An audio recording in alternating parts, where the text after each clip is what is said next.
In this video, let's review the relationship between pointer and class or struct.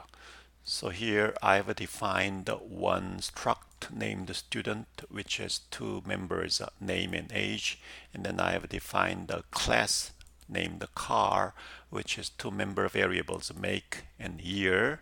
And then the member functions, here's a constructor function which takes a make and the year. Then those are assigned into member variables accordingly. And then I have another member function called getMake and the getYear to read those member values. So based on that, let me write some code here in main function. So in struct student, I can define a variable in S1. Then I can assign into member named the main some value there. Also in another member named age, I can assign some value. So if I do this one, what's happening inside the computer memory is as follows. So as I do S1 defined inside the computer memory, a variable named S1 is created. In this variable, structure of this variable is defined by this definition. So it will have two members, name and age. So by this assignment, S1 dot, I have access to the member named name where I store a string John there. And then similarly, as I do S1 dot, I access to another member named age where I store a value 29 there. So that's how we use the structure, and then the dot is a member access operator. So doing that, I can read s1.name with a blank s1.age, and then I can print it on screen like this one. So let's compile and run the program. So John 29 are there. So similarly, struct and class are actually the same. The only difference is that if you don't give a private and public those access modifier at all of the members by default in struct is public. So this is actually the same as declaring all the members public. But in class, if you do not give a private or public, all of those by default are private. That's the only difference. Other than that, struct and class are exactly the same. But car is a preferred keyword for object-oriented programming, which you will learn in the next advanced class. So similarly, I can have a car class and the variable C1 created. So as I do this, very similar thing happens inside the computer memory. So since I define C1, so variable C1 is created. The structure of the variable C1 is defined by member variables. So we will have one member named make, another member named year. Those two variables are created within the structure of a car, and then you will have a member functions. So here lots of functions are there as well. And then you can have access to those ones using dot as well. But here in C1 car, the constructor is defined. So when you define variable C1 of car type, you need to pass a value for the constructor. So we give a make and then year for that. Then through the constructor, make will get the value, and then the year will get the value. Then to have access to that, we use also C1 dot get make function call with a dot operator, member access operator. Also, we could do get year member function call. to have access to members here, member function, but we cannot get to the make and year directly because they are private. Private means that those are accessible within the class only. So we cannot have access to them in main function, which is outside the car class. So we call public member functions to have access to those members. So let's compile and then run it. So we have read those make year through member function call.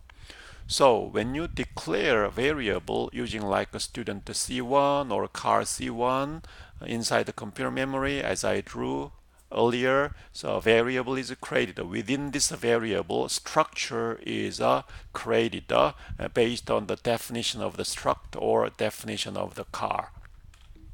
We can create a variable of a struct or class differently using dynamic memory allocation. So if I do new student, then new operator creates a variable of a student type. So student type of variable where you have a name and an age. Those are created. However, using new operator, you do not give a name of the variable, but new operator returns a address of this variable just created. So address of this variable, whatever it is returned. So you should store the address into some variable so that you can use it. Otherwise, the variable is not accessible because it does not give any name at all. So let's store the address into P. Then how do we declare pointer variable P? Variable P is storing address of a variable, so it has to be pointer. And then prior to star, what you need to give is what type of a variable's address you store. So this variable student type is the variable type. So student star P is how to declare pointer for that. Then P equal new students. Now what you get is a student star P creates a pointer. It's a pointer is a variable. Name of the variable is a P, where the address of this variable, which was created by new, is stored. So here address, whatever it is stored here. And then in graphics, what we do is we put an arrow like this. This notation means in this variable, address of this variable is stored. So graphically we represent that. And then out of this picture, we can visualize that this is pointing to some other variable. Out of that, we have such terminology called a pointer. It's there.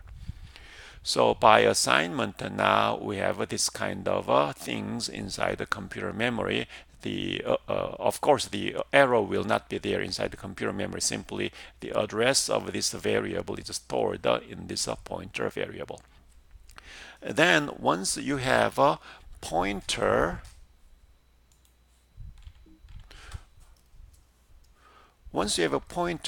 how to have access to the member is using arrow operator. So here you cannot do p dot name, which was when we have a variable of student types created, you use a variable dot name to have access to that. But you have address of the student variable, not the variable name, then you cannot use a dot. Instead, you use arrow notation.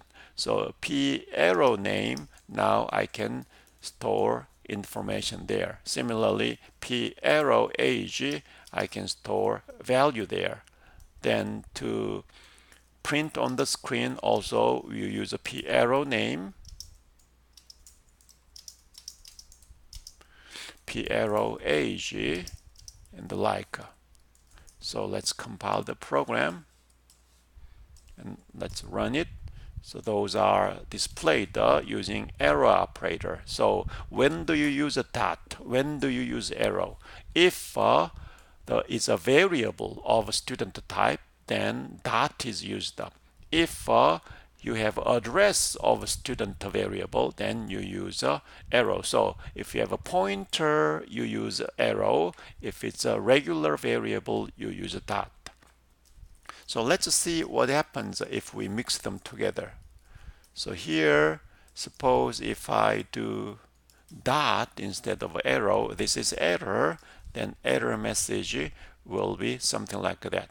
So here at that line, member reference type student star, which is pointer, is a pointer. So it's incorrect. It has arrow should be there. That's the error message you get. So similarly, you can have access to the car class. So in car class pointer, let's define as a PC. Then in PC, now you can assign car variable address. So new car will create a car variable without its name. Here, give make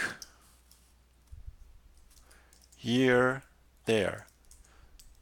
Then we created a variable without a name with a new operator. So address of that is stored in PC. Since the PC is holding address, it has to be a pointer of a car type. Now, similarly, we access to that variable using arrow operator and get, make, or get year. You can have access to that. So as we compile and run it, so you see that it is retrieved.